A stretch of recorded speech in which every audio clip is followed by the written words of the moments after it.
What happens when someone goes from wrestling in scripted WWE matches to competing in real MMA fights? For some, it works out really well and they make millions. For others, they find themselves being laughed at for years. We're gonna rank every WWE wrestler turned MMA fighter from best to worst, starting with Brock Lesnar. After dominating WWE for roughly 2 years, Lesnar left the company in 2004. After a failed attempt at the NFL, Lesnar decided to give MMA a try. Brock silenced any doubters pretty quickly as he defeated his debut opponent in just over a minute. The UFC soon got interested, and Brock was given a one-fight contract. The Beast made his UFC debut in February 2008, and while he did lose the fight, Lesnar was impressive enough to get offered a new contract. The former WWE champion won his second UFC fight, which led to him challenging the heavyweight champion Randy Couture. In a somewhat surprising outcome, Brock Lesnar won, becoming the only person to ever hold both the WWE Championship and the UFC heavyweight title. The Beast went on to have 2 more successful title bouts before ultimately losing the heavyweight championship to Cain Velasquez. Brock would have 2 more fights after this, but he lost one and technically lost the other.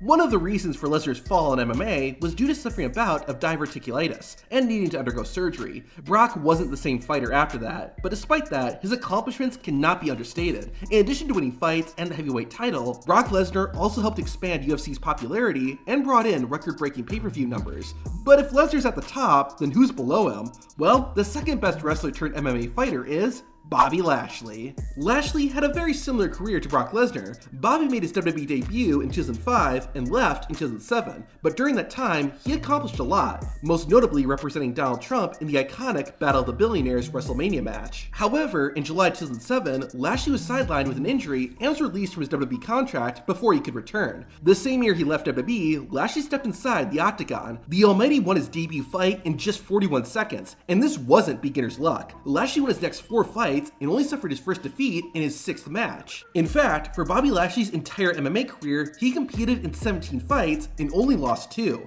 Now, despite the success, Bobby Lashley never made it to the UFC. The biggest stage the Almighty fought on was Bellator, the second biggest MMA promotion in the world. That's still very impressive though. Additionally, while Bobby Lashley had more fights and more victories than Brock Lesnar, Lashley didn't have the same impact or popularity in MMA as Brock. Part of that is because Lashley didn't get to fight many high-caliber opponents.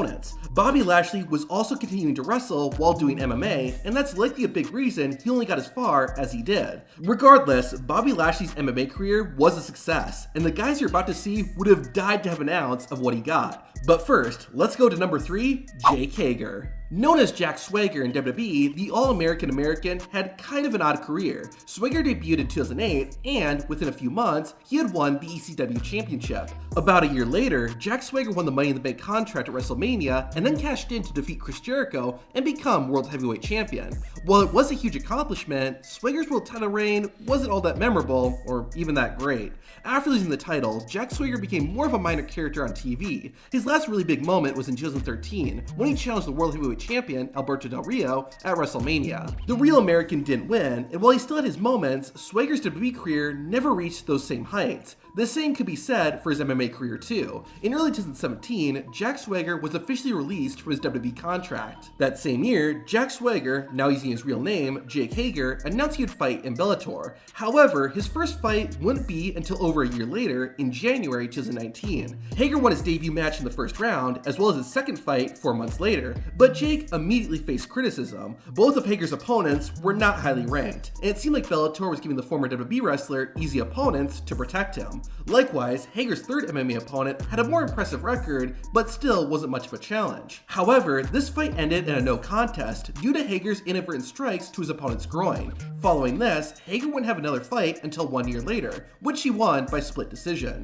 His MMA career would be put on hold and ultimately came to an abrupt end when he announced his retirement in September 2023. Jake Hager's MMA career is really a mixed bag. As previously mentioned, Hager's early opponents weren't really in his league, but then again, a fight is a fight and a win is still a win. Likewise, Jake Hager's the only wrestler in this video who is undefeated, but one of his fights ended in a no contest. Like with Bobby Lashley, Hager continued to wrestle while fighting, which likely limited him. Even with all that, I would still consider Jake Hager's MMA career a success. I remember when he had his first fight, it was a big deal across the wrestling community, which was cool. Now the next guy on the list didn't have as much hype, although he probably could have used it, and that man is Sha OHare. Sha OHare was a big what if in WWE. He got his start in WCW, but less than a year after his debut, the company was shut down. He ended up getting picked up by WWE, and he was eventually repackaged as a sinister devil's advocate character. Unfortunately, the creative direction WWE ultimately went with OHare left a lot to be desired. Sadly, a real-life motorcycle accident took him out of action, and he was released from his WWE contract in April 2004. OHare didn't sit around though, as that same year, he booked his first MMA fight. He won and went on to win his second fight in 31 seconds. However, he lost by submission in his third fight, and things only got worse in OHare's fourth match. The former WWE wrestler managed to get a fight with Pride Fighting Championship, one of the largest and most prestigious MMA promotions at the time.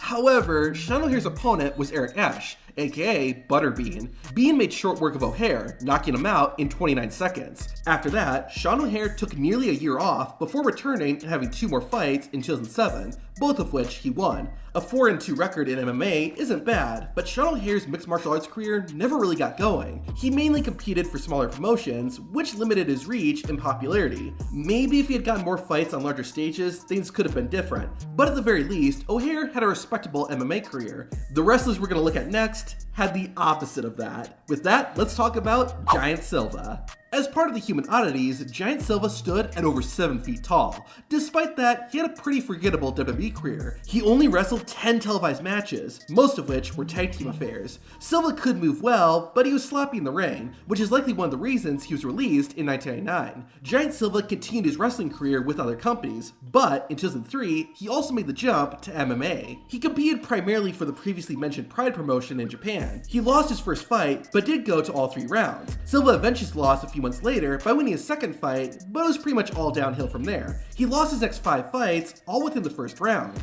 Due to his huge size, Giant Silva was mainly brought in as an attraction, and to be fair, seeing the difference between Silva's opponents and him was intriguing to watch. The challenges for Silva were his inexperience in fighting, as well as the thing that brought him to the dance, his size. It made him a big target, and because he was carrying so much weight, it limited his mobility. Skilled fighters could exploit the Giant's slow reaction time, and all that is why Giant Silva failed in MMA. However, he won his final fight against sumo wrestler Aki Bono, the same guy who fought Big Show at WrestleMania 21. So there's that. Moving down a notch, we have Ludwick Borg. Now this guy's MMA career is kind of a mystery. First, Ludwick Borg was a wrestler from Finland. He made his WWE debut in 1993 and was immediately put into a storyline with top babyface, or good guy, Lex Luger. WWE even had Ludwig end to talk his nearly 2-year-long undefeated streak. However, his career was cut short when he was injured in January 1994, and he left the company soon after. That same year, Borg gave MMA a try. He primarily competed in Japan for the recently formed Fighting Network Reigns. Now, in its early days, Reigns had a mixture of scripted fights, more like professional wrestling matches, as well as legitimate fights. Borg had a total of 9 fights in Reigns, but which were real and which were scripted is up in the air. Some sites say all his fights were real, while others say only about half were legit. The most believable thing I found was that Ludwig's early fights were predetermined, and his later fights were real. Unfortunately, Borg lost his final 6 fights in Japan. However, the one fight that Ludwick Borg had that was for sure real was his UFC matchup against Randy Couture, and here's how that went. Couture trying to sink the choke in that big neck. There's the tap. And he's very quick. Yeah, so while it's hard to gauge Ludwick Borg's MMA career accurately, it's safe to say it wasn't very good. However, he did at least spend some time in the sport and made it to the UFC, even if it was in the promotion's formative years. So, if Ludwick Borg is only number 6, then who could be worse than him? Well, number 7 is a tie between Bart and Rodney Mack, simply because they both had pretty similar MMA careers. Additionally, both Gunn and Mack had minor WWE careers, although Bart Gunn is a bit more memorable due to him winning the infamous Brawl for All tournament. After leaving WWE, both men eventually decided to give MMA a try. Bart Gunn won his debut fight within the first round, while Rodney Mack won his first MMA bout in just 21 seconds. The two ex-WWE stars would each compete in a second fight, although both of them lost. After that, Bart Gunn and Rodney Mack stepped away from MMA and never returned. Mack would say he stopped because of changes in his personal life and limited pay. Bart Gunn hasn't spoken publicly about why he left, but I assume it was for similar reasons. Additionally, Rodney Mack was in his late 30s when he got into MMA, and Bart Gunn was in his early 40s. While their time in the sport was short, it did seem like both Mack and Gunn had some potential, and if they had gotten into mixed martial arts at an earlier age, they may have had a bigger impact. Now moving lower down the list to number 8, we have Batista. Shortly after leaving WWE in 2010, the Animal expressed interest in stepping inside the octagon. His first fight though wouldn't happen until October 2012, when he competed for the newly formed CES MMA.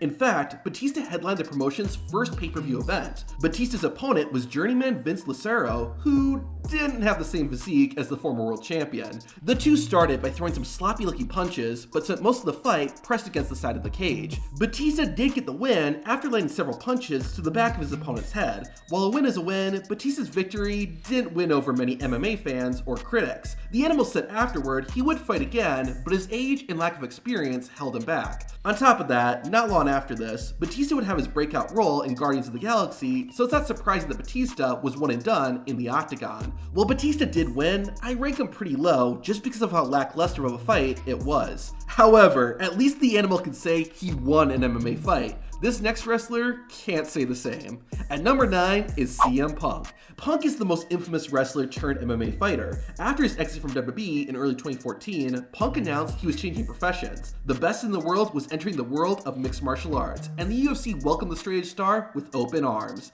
Instantly, this drew a lot of criticism, since Punk had no previous fighting experience. However, CM Punk would spend the next year and a half training under the instruction of the renowned Duke Roufus. Some injuries along the way delayed CM Punk's MMA debut, but it finally came on September 10th, 2016. The fight ironically took place in the Quicken Loans Arena in Cleveland, Ohio, the same building where Punk walked out of WWE. While Punk fans were hoping for an upset, the fight ended up being an embarrassment. The former WWE champion was taken down within seconds and took a ton of shots to the head. After just over 2 minutes into the fight, Punk's opponent, Mickey Gall, locked in a rear naked choke and forced CM Punk to submit. Despite the defeat, and even UFC president Dana White saying that Punk's next fight shouldn't be in the UFC, CM Punk still got another UFC fight about 2 years later. Punk's next opponent, Mike Jackson, was closer to Punk's experience level, and CM Punk looked much better in his second MMA fight. However, after the first round, CM Punk started getting exhausted, and Mike Jackson ultimately won by unanimous decision.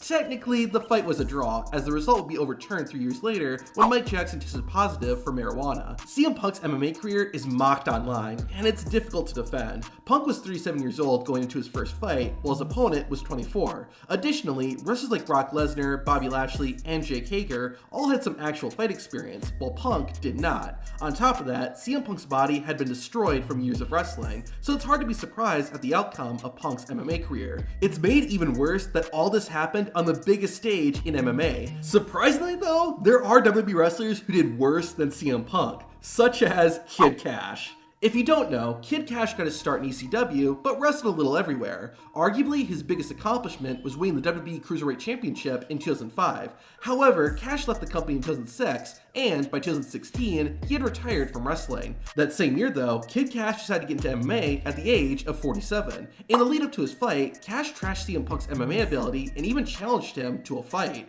For reasons you're about to see, that probably wasn't a smart idea. Cash's opponent was a 22-year-old fighter named Lindsey Jones, and it didn't take long for the age difference to be seen. After circling each other for about 25 seconds, Jones connected with several punches. The referee called the match off after the former WWE wrestler hit the mat, and Cash's MMA career was over in 39 seconds. Kind of ironic that he was trash-talking CM Punk and got beaten even quicker. Like Punk and others, Kid Cash's failure was due to his age and inexperience. However, Cash at least left with some dignity since he got up immediately after being knocked down. So then, how did things end for this next wrestler? Let's take a step lower and look at Bam Bam Bigelow.